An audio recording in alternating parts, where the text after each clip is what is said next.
Ladies and gentlemen, when I started building this car, I thought the biggest problem would be me trying to fit into it. Turns out I was completely wrong. And now I may not be able to race some races that I want to. Here's why.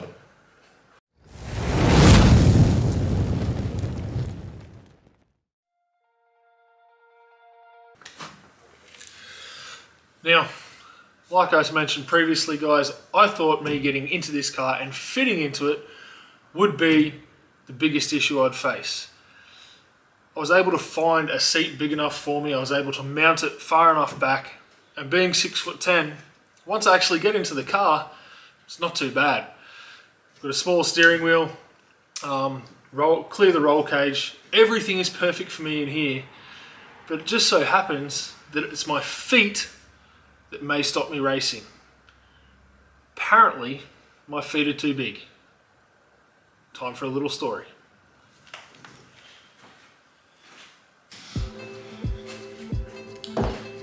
Now, way back when, guys, when I started this project, I knew finding certain parts for this car or for me to race would be a challenge.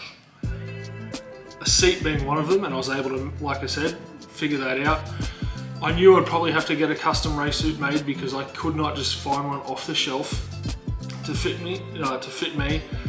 And after going into Revolution Race here in Brisbane, I've got my custom race suit coming very, very soon. They also got me gloves and everything else pretty much I need to get racing apart from shoes or race boots. Now, Motorsport Australia regulations state that when you race, you must wear FIA certified race boots, which is awesome. I'm all down for that, if you can find them to fit your feet. And that's where I hit a bit of a snag. I'm about a size 16 or 17 foot. I have no problem finding shoes. I'll show you. I wanted to go to the snow one day with my school on my school camp. I found snow boots. I needed work boots or safety boots for work. Found those. Basketball shoes for obviously playing basketball. Got them. Slippers to keep my feet warm. You betcha. The good old Converse. Found those. Runners for work. Got them. And how could I forget the mighty Crocs? Even got those to fit me. But would you know it? FIA certified race boots do not go up to a size for my foot. So I contacted Motorsport Australia and I said, this is the situation I'm in, guys. Is there any way we can come to some sort of an agreement or get a dispensation or permission to run an SFI certified race boot, which is what they use over in the States. It's fully fire retardant, Nomex interior, everything. Does exactly the same thing as an FIA certified race boot. And they said no, it has to be FIA certified. I actually got a pair of SFI certified race boots in the country to try on. And would you believe it? They're actually too big. I had to send them back because they did not fit properly, okay? They were size 17. I thought they'll be perfect. Got them here. They were way too big. After all the measuring and calculations I did, didn't quite work out. So now I'm in a bit of a bind. Can't wear SFI certified race boots. Have to find FIA certified boots. After a few emails backwards and forwards between Motorsport Australia and the manager of the technical department at Motorsport Australia and myself, I was put in contact with the guys at Racer Industries who deal the importers of Sparco. And lo and behold, they were actually getting a custom pair of race boots made for one of their employees who is a crew member on Blanchard, the Cool Drive racing team in supercars. So they'd gone through this process, and Sparco make one shoe that will go up to a European size of a 49.5. Probably a fraction smaller than I need, but may just work. So now I'm in the process of potentially trying to get those and hoping that the $480 that I'll spend on those boots pays off and they'll fit so I can actually go racing. But I never in my life thought I'd be stuck here and potentially not be able to race in 1 or 2 series because my feet are too big, considering, as you've seen, I've been able to find a solution for every other situation I've been in. So, where does that leave me for my racing schedule in 2023? Well, right now, I'm not too sure, to be honest. The car is pretty much set to go. I've sent all my documentation off to have the roll cage registered. I'll then get it log booked.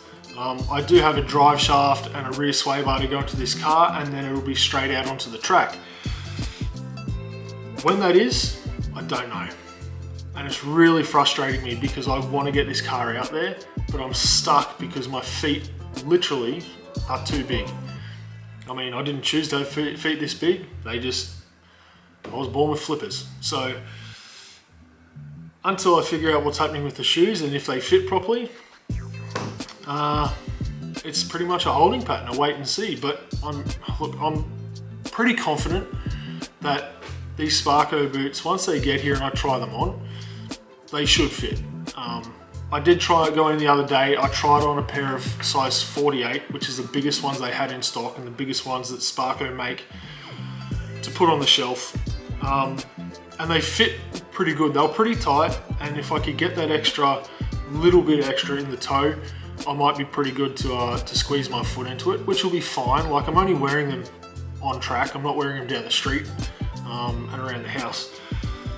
But it's just so frustrating because I literally could wear a pair of fire retardant pair of boots that would still do the exact same job, and every single race shop that I've contacted or spoken to about this have agreed that it's a bit ridiculous that I just can't wear a pair of SFI rated boots instead of FIA because they do the same job. And I have a funny feeling it probably has something to do with the insurance that Motorsport Australia has. But common sense hopefully will prevail. But I may not need to worry about this if these Sparko boots do fit. And even though they will cost me my right arm and half a kidney to just so my feet are safe, I'll pay it so I can go racing. But it's frustrating. Really, really frustrating. So at this point in time, guys, I think once I get all the parts on the car that I need to and get most of my safety gear, I'll probably just start out doing some sprint days out at Queensland Raceway, just getting my bum in the seat, getting some seat time, because by their regulations I just need a long sleeve shirt, long pants and enclosed shoes, which clearly I can do.